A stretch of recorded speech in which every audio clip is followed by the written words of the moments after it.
Tripp Tracy, the one and only Hurricanes game analyst and about to be tortured. We'll tell you about that before we get out of here.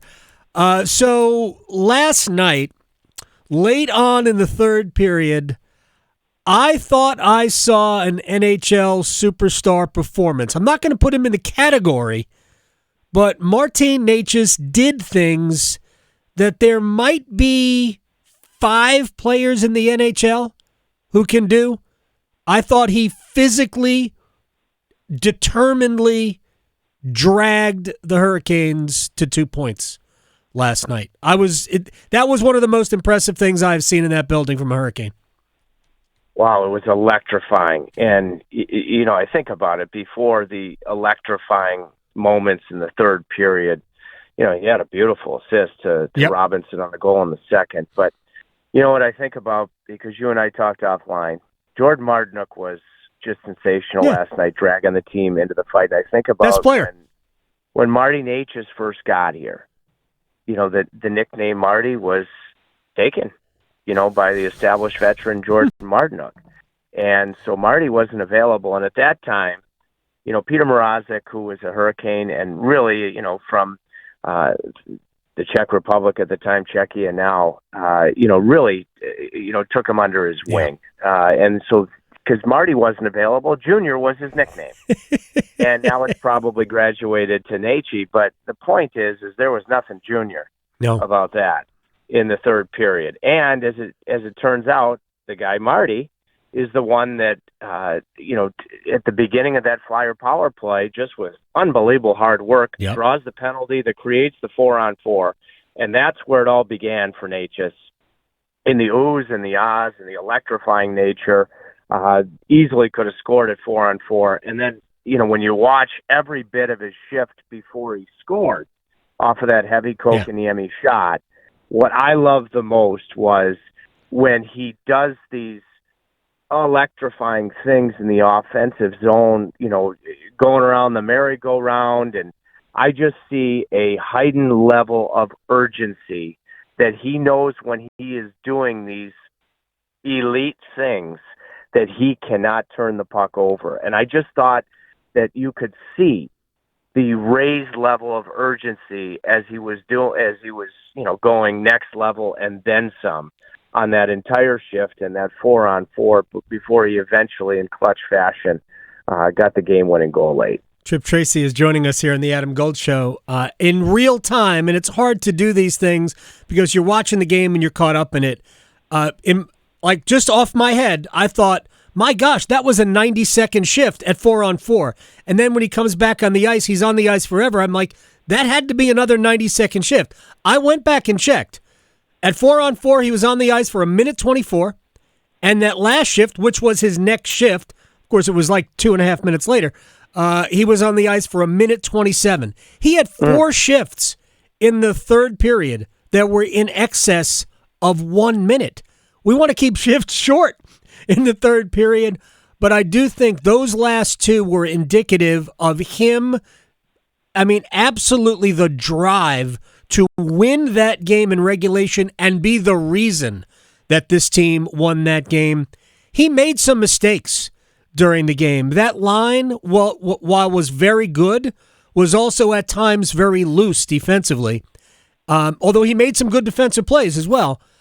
But that's the give and take, especially with a player like Marty or Junior or whatever we're calling him these days, because he has the ability to do that in the offensive end, and it can win you games.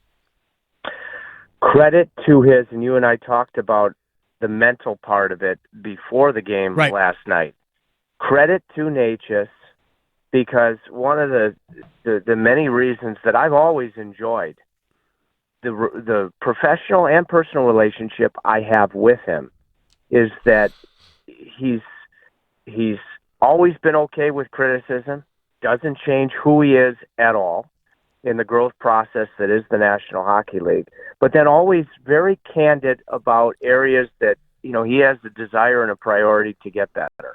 And a couple of off seasons ago, it was, working with a mental coach, that side of the game between the ears of being able to discard a bad shift and respond with a great one. And you mentioned it perfectly. Just look at the last couple of games. He took a penalty he'd probably love to avoid late in the first period against Washington, and then in dazzling fashion ties the game against the Caps, which I think you and I would agree was the biggest goal of the game, because then the Hurricanes took over and never looked back. Some ordinary moments, in the first two periods, probably maybe even two periods and some change of that game last night, and the ability to mentally discard, put it in the past, and worry about that next shift.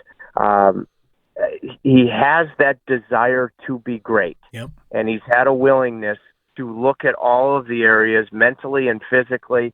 Those long shifts, you can't help but mention fitness, all of the different facets, honestly and objectively, of where he can strengthen his game to be able to have dazzling moments like last night. Yeah, I mean, I think there's an honesty about Necas, about himself, and about what he wants and how he needs to approach it. I really do. I've always thought that about him. I respect the heck out of that. He's surprisingly candid about those types of things in conversations that I have had with him, and I don't have near the relationship with him that you do, Tripp Tracy. Let me move on to a couple of other players, because I know we don't have a ton of time before you go get physically and mentally abused, and I'm teasing this for the end of our conversation. On Twitter last night, because I was kind of keyed up after the game, I put a little thread out about Necas. I also did one about Brent Burns that I think surprised a lot of people, because I think most people believe that Brent Burns is an offensive player only, but we haven't seen great offense from Brent. He certainly hasn't been bad, but I think what we have seen through 11 games is a level defensively from Burns that has been great. For instance, I thought he was better than his defensive partner last night. I thought it was a rare off night for Jacob Slavin. I thought Brent was really good, and I think he has been really good this year defensively. I got home and, I'm discombobulating, but, just took a look at Twitter and I saw that tweet. And, it's encouraging when I get home and I see you're seeing the same game, because that is what I've been seeing. Hang on for 1 second here. Hey, Rod, I'm on the phone with Adam Gold. Hey, do you have any last-minute instructions for me? Okay.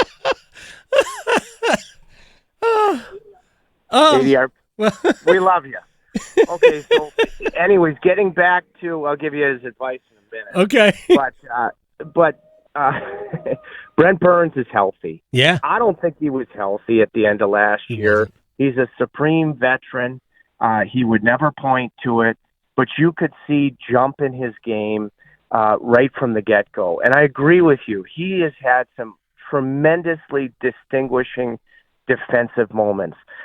Shared some time with him before the game last night. And if Ovechkin doesn't score when he wasn't on the ice, was it ever clinical Sunday on that 5-on-3 of denying a seam pass, but simultaneously knowing always where that Ovechkin one-timer was going to be? He stick played to deny a seam pass and then reaches out with his stick on an Ovechkin shot.